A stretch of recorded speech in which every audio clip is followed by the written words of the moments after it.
I have lived in the Yampa Valley my entire life. It is a small mountain community in northwestern Colorado where you can find the headwaters to many rivers, including the Yampa River. My water comes directly from the Yampa.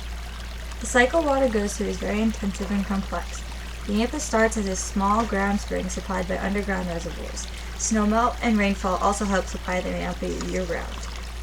Once the water is pumped out of the river, its first stop is a water treatment plant. Since we are at headwaters, the water is very hard and has an array of minerals from the natural surroundings.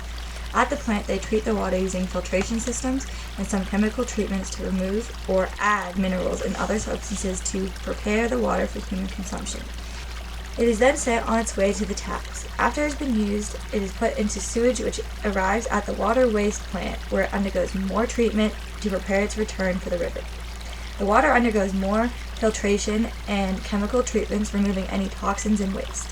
The water is then returned to the Yampa and on its way west. The Yampa flows into the Green River, which eventually flows into the Colorado River. The water of the Yampa will end up in Lake Mead, California, Mexico, and hopefully the Gulf of California and the Pacific Ocean. The Colorado River has not made it to the Pacific Ocean in many years due to the prolonged drought the majority of the western part of the United States has been in recently. My water has never been used before when it reaches my tap, but will be used thousands of times again before it reaches its final destination. Because I live upstream, my water rights and usage are a big deal. I am faced with many rules and regulations that might seem odd or different to people who live much further downstream. For example, Colorado does not own the majority of the water rights to the water currently sitting in our state or any water that might come from the sky onto Colorado land. Because of this, until 2016, collecting rainwater was illegal without a permit, and now only two 55-gallon barrels are allowed to be caught and stored at any given time.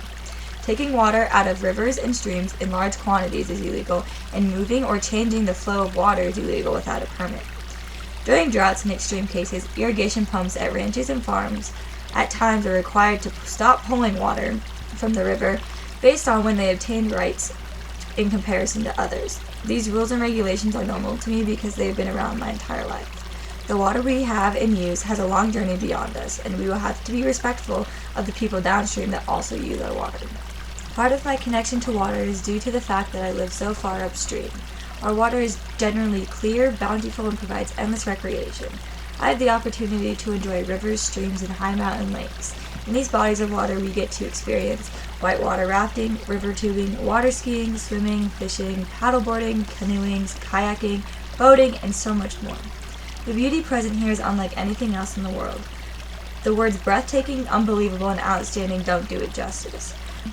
My water is just at the beginning of its journey when I use it. Being at headwaters and upstream comes with a great responsibility to all people downstream to treat, use, and protect the water in my valley. Myself and my community do not take this responsibility lightly, because millions of people's water source depends on it.